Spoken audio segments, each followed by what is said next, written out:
Witajcie ponownie w Berlinie. Tym razem gwiazdą odcinka będzie zespół Marillion. Do 1984 roku grupa miała na swoim koncie 2 płyty studyjne. Dobre, ale nie odniosły sukcesu spodziewanego przez wytwórnię. Pomimo presji, muzycy postanowili jednak nagrać kolejny album zgodny z ich artystycznymi sumieniami.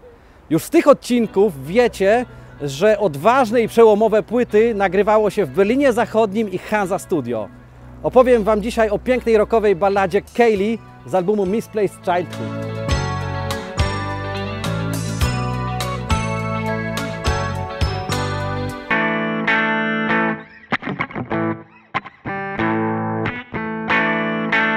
Tradycyjnie już kolaż do omawianego dzisiaj utworu stworzy dla nas Magda. Cześć Magda!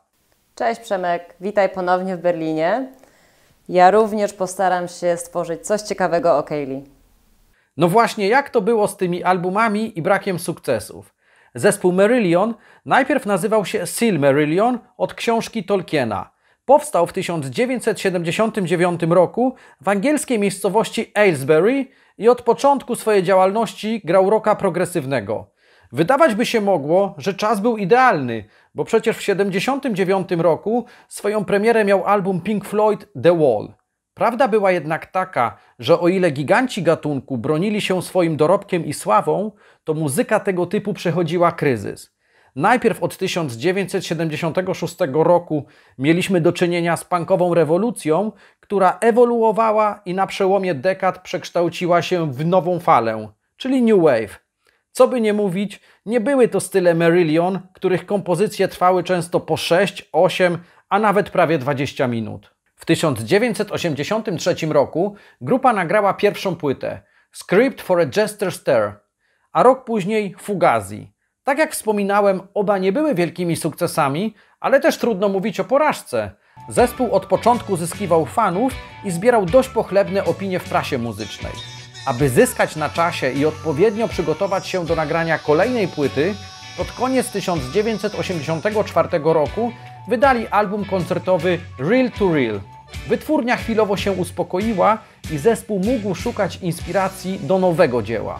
W tym okresie na jakiś czas ustabilizował się skład grupy. Tworzyli ją gitarzysta Steve Rothery, który był również jej założycielem, a także basista Pete Trewavas, na klawiszach grał Irlandczyk Mark Kelly, perkusista Ian Mosley oraz wokalista Szkot z Edynburga o pseudonimie Fish.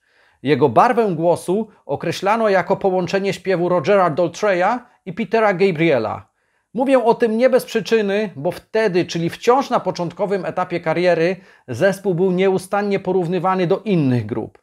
Najpopularniejszym i w rzeczywistości niesłusznym zarzutem było wówczas to, że ich twórczość to kopia stylu zespołu Genesis. Początki pracy nad nowym albumem wcale nie były łatwe. Zespół po powrocie z trasy koncertowej czuł na sobie oddech wytwórni EMI. Fish był zmęczony i wypalony psychicznie.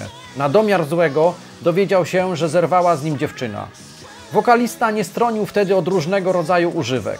Czasami pod ich wpływem zdarzało mu się przeleżeć całe dnie w łóżku.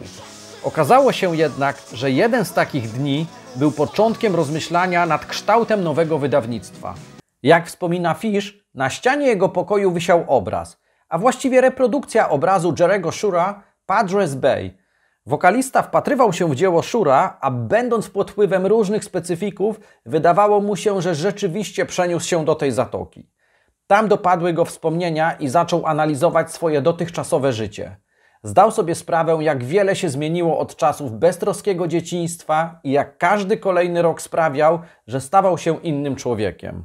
Do tego doszły rozterki dotyczące jego nieudanych związków z kobietami.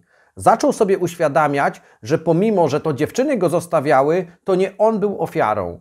Chęć bycia gwiazdą rocka, wyjazdy w trasy koncertowe i kariera były na pierwszym miejscu.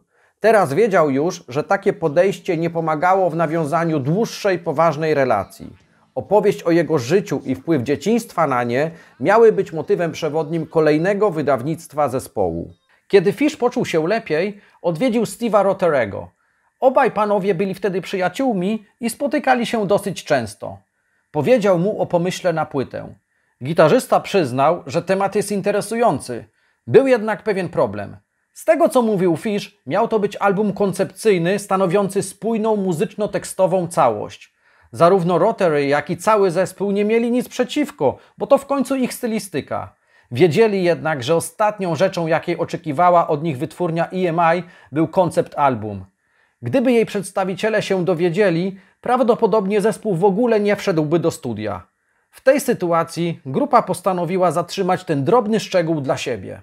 Z takim nastawieniem jeszcze w 1984 roku zespół udał się na farmę Barwell Court na południowy zachód od Londynu, gdzie zaczęli komponować. Fish był skupiony na tekstach, a reszta grupy pracowała nad muzyką. Tam też poznali nowego producenta przyszłego albumu. Został nim szanowany w branży Chris Kimsey, znany m.in. ze współpracy z The Rolling Stones. Głos nowego producenta był decydujący, kiedy chodziło o wybór studia nagraniowego. Zanim w 1984 roku Kimsey spotkał się z Marillion, wyprodukował, jak wielu uważa, najlepszy album w dyskografii Killing Joke, Night Time. Płyta powstała oczywiście tutaj, w Hansa Studio i zawierała takie hity jak Love Like Blood czy świetnie znany fanom Nirwany 80s. Nic nie stało na przeszkodzie, żeby skrzydła rozwinął tu również Marillion, skoro magia studia podziałała na Killing Joke.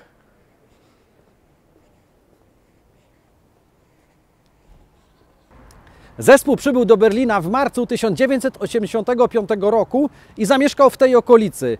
Za mną znajdował się nieistniejący już dzisiaj hotel Hervis, gdzie grupa stacjonowała do maja, kiedy skończyły się nagrania. Stąd do Hansa Studio mieli ledwie kilka minut spacerem.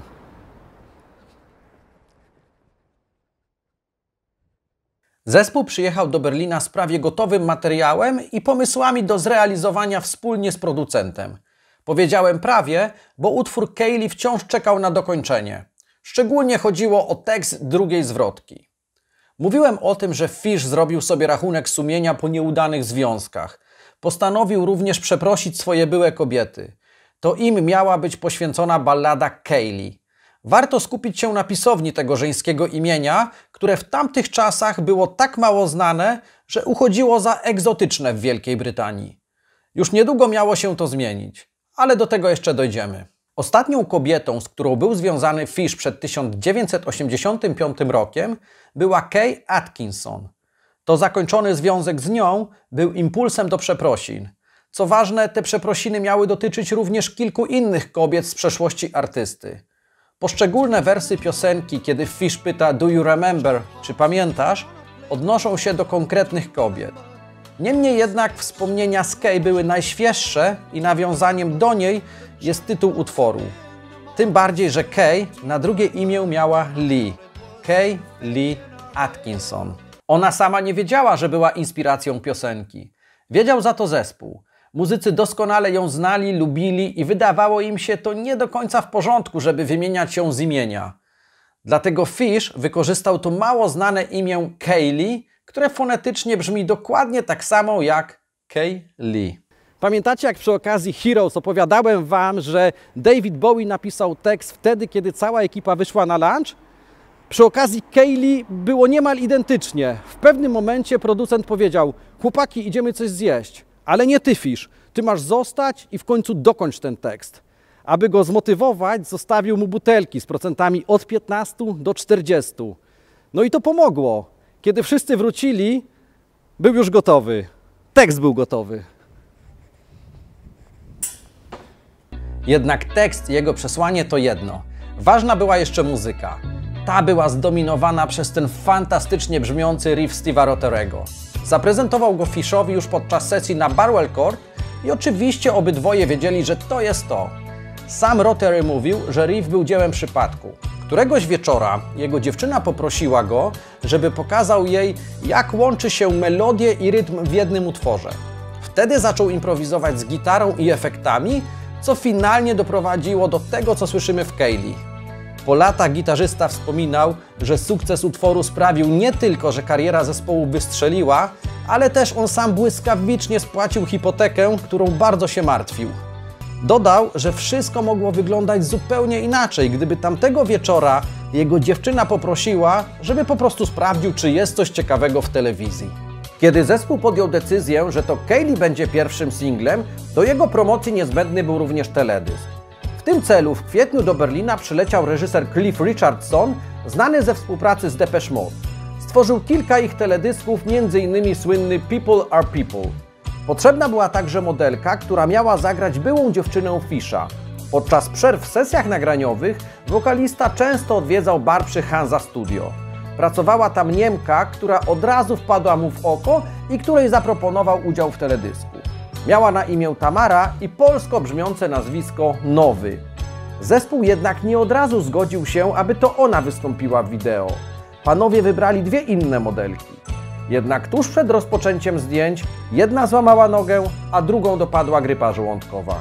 W tej sytuacji na planie zdjęciowym pojawiła się Tamara. Zarówno teledysk, jak i sam utwór Kaylee zaczęły być emitowane w radiu i telewizji jeszcze w kwietniu 1985 roku. Powiedzieć, że reakcja na piosenkę była pozytywna, to tak jakby nic nie powiedzieć. W ciągu kilku tygodni zespół awansował do muzycznej ekstraklasy. Stacje radiowe zostały zdominowane przez singiel do niedawna mało znanej kapeli prog-rockowej. Kolejnym krokiem w promocji był udział w popularnym wówczas show Top of the Pops. Wtedy było to przepustką do większej rozpoznawalności i nie kojarzyło się tak negatywnie jak wiele lat później. Jednak najważniejszym wydarzeniem na tamtym etapie był występ 20 maja w BBC w programie Terry'ego Wogana. Działo się to w prime time'ie, dzięki czemu Kaylee została usłyszana przez rzesze ludzi. Pomimo ogromnej popularności utwór miał pecha na angielskiej liście przebojów. Zajął tam tylko drugie miejsce. Na pierwszym wylądowała interpretacja You'll Never Walk Alone grupy artystów brytyjskich występujących pod pseudonimem The Crowd. Dochód z tego singla był przeznaczony dla rodzin ofiar pożaru stadionu Bradford City z 11 maja 1985 roku. Zginęło tam 56 osób.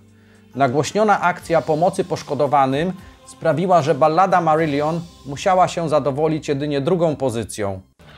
Jest jedno ale dotyczące oficjalnego singla. Znacznie zostało tam skrócone w wyśmienite gitarowe solo Steve'a Rotherego. Mi osobiście zawsze tego brakuje, kiedy słyszę Kaylee w radiu. Zdecydowanie polecam wersję z albumu.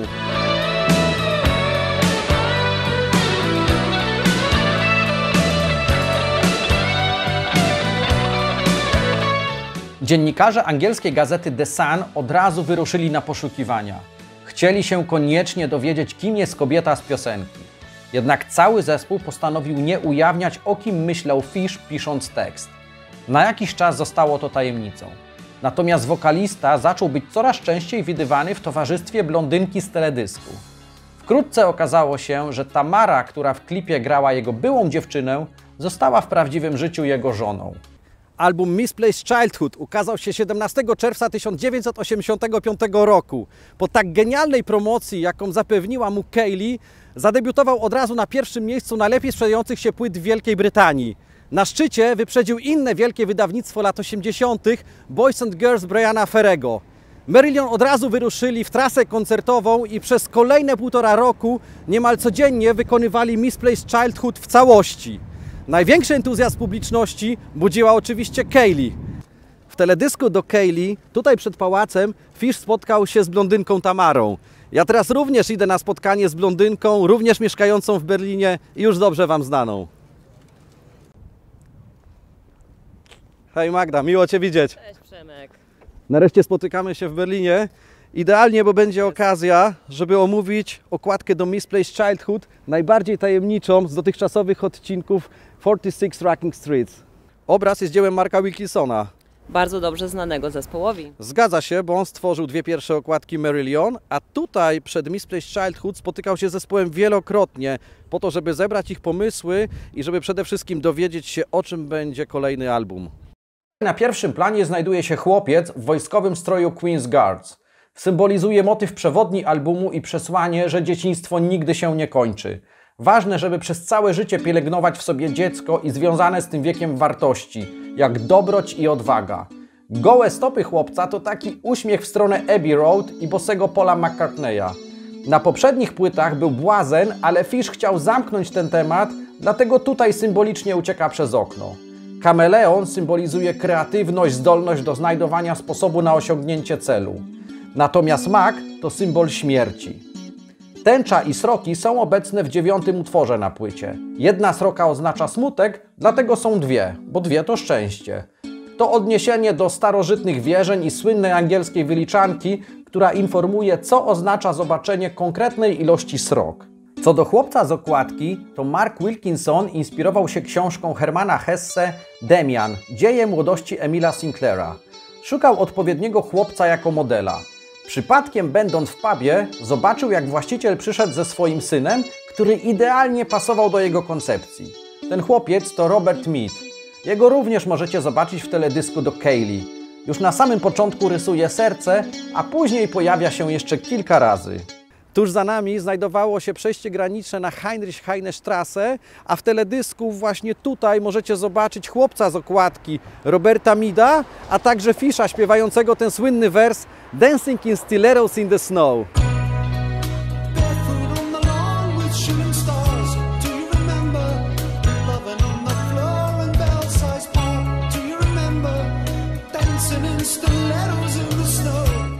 Dzięki Kaylee i albumowi Misplaced Childhood Marillion zyskali sławę niemal na całym świecie, w Europie szczególnie, jednak nie w Stanach Zjednoczonych.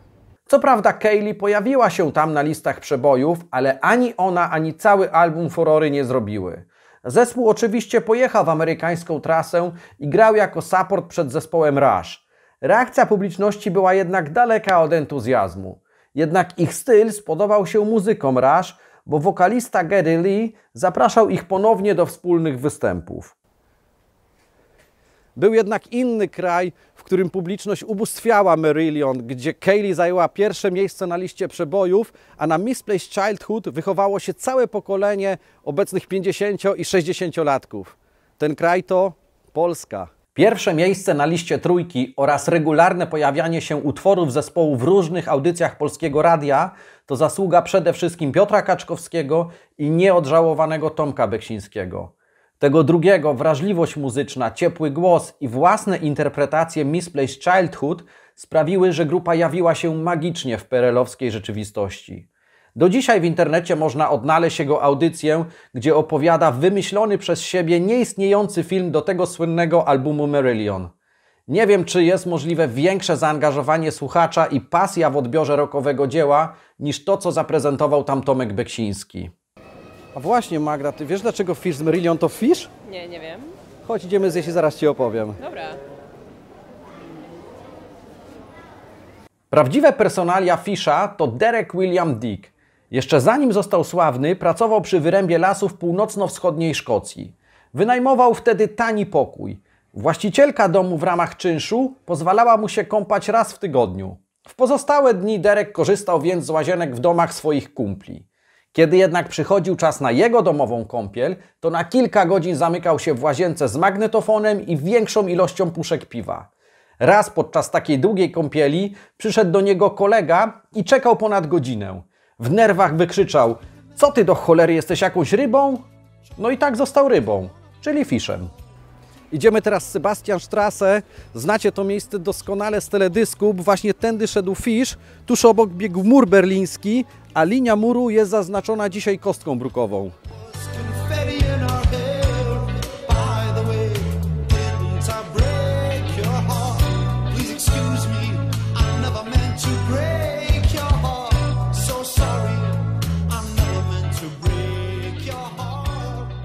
Sukces Kaylee oraz całego albumu były początkiem kryzysu, który powoli pojawiał się wewnątrz zespołu. Muzycy zaczęli się różnić artystycznymi wizjami co do dalszej działalności. Sława, o którą zabiegał Fish, nieszczególnie pociągała i służyła pozostałym członkom grupy. W 1987 roku Marillion wydali kolejną płytę – Clutching at Straws. Światową trasę koncertową rozpoczęli 6 wyprzedanymi koncertami w Polsce i doświadczyli u nas czegoś na kształt Beatlemanii. Żywiołowe przyjęcie przez fanów w kraju za żelazną kurtyną, gdzie nie można było legalnie kupić płyt zespołu, zaskoczyło nie tylko muzyków, ale również całą ich świtę i zachodnich dziennikarzy. Niestety w 1988 roku rozeszły się muzyczne drogi Fisha i Marillion. Od tamtego czasu Fish nagrywa albumy solowe, a Marillion również nagrywa, ale z nowym wokalistą Steve'em Hogartem. O ile kogoś z ponad 30-letnim stażem w grupie można nazwać nowym. Trzeba jednak przyznać, że Steve godnie zastąpił Fisha i wniósł swoje świetne pomysły do muzyki grupy. Jeszcze w 1988 roku miało miejsce wyjątkowe wykonanie Kaylee. Na Wembley podczas koncertu poświęconemu Nelsonowi Mandeli zaśpiewał Fish. Towarzyszyło mu dwóch świetnych perkusistów, Mark Brzezicki oraz Phil Collins. Na gitarze grał Mitch Ure z Ultravox, a na basie Mick Karn znany z Japan. Imponujący skład jak na jeden występ. Mówiłem już, że imię Kaylee było przed 1985 rokiem niemal nieznane. W Anglii twierdzą, że gdyby nie Fish, to by nie istniało. Rzeczywiście po sukcesie piosenki w kolejnych latach wiele dziewczynek dostało na imię Kaylee. Wszystkie one niemal zawsze tak samo opowiadają dlaczego. Czyli moja mama, mój tata albo po prostu moi rodzice uwielbiali ten utwór. A czy wiecie, że my w Polsce też mieliśmy kiedyś podobną historię jak Brytyjczycy z imieniem Kaylee? I to nawet w tym samym czasie, bo chodzi o drugą połowę lat 80. W naszym kraju bardzo popularna była wtedy niemiecka wokalistka Sandra. Pamiętacie Sandrę? Ja sam jako mały chłopczyk lubiłem wtedy jej piosenkę Around My Heart. Na pewno wokalistka podobała się wielu przyszłym tatusiom. No i w kolejnych latach tak nazywali swoje córki. Także pozdrawiamy wszystkie Sandry, no i oczywiście wszystkie Kaylee. Ważna uroczystość związana z utworem Kaylee miała miejsce w lipcu 2012 roku w szkockim miasteczku Galashiels. Rada Miasta uhonorowała piosenkę na głównym placu. Dlaczego właśnie tam? Bo do tego miejsca odnoszą się wersy piosenki mówiące o kwitnącej wiśni w rynku i chyba ten najsłynniejszy, o tańcu w szpilkach na śniegu. Była dziewczyna Fisha uczęszczała do tutejszego koledżu i tu się spotykali. Fragmenty tekstu zostały wygrawerowane w chodniku, a w ich odsłonięciu uczestniczył były wokalista Marillion. To dobry moment, żeby swoim dziełem pochwaliła się Magda. Hej! W moim kolażu znajduje się chłopiec z okładki Misplaced Childhood, bo motywem przewodnim całego albumu jest wpływ dzieciństwa Fisha na jego dorosłe życie. Jaskrawe kolory, ptaki, tęcza symbolizują kolorowy świat dziecka. Pałac w berlińskiej dzielnicy Charlottenburg to odniesienie do teledysku Kaylee.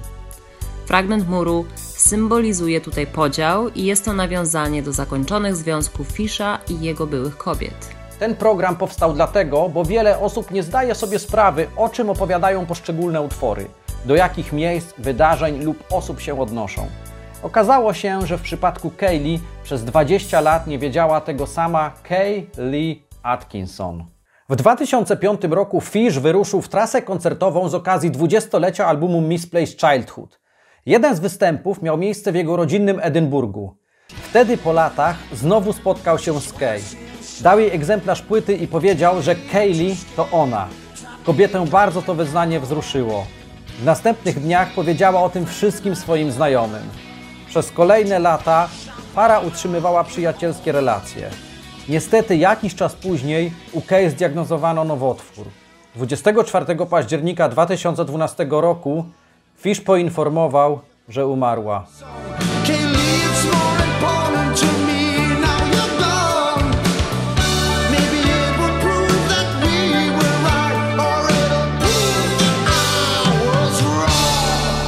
A my już powoli będziemy się z Wami żegnać. Co prawda odcinek zakończył się smutnym akcentem, ale muzyka Marillion jest przepełniona zdecydowanie pozytywnymi emocjami. Jeżeli to wideo Wam się podobało, to wsłuchajcie się w słowa i muzykę Kaylee oraz całego albumu Misplaced Childhood. Już niedługo spotkamy się z innym zespołem na rockowych ulicach w pięknym mieście. Dzisiaj ja już dziękuję Tobie, Magda, dziękuję Wam. Dzięki bardzo I do zobaczenia. zobaczenia. Do zobaczenia. Hej!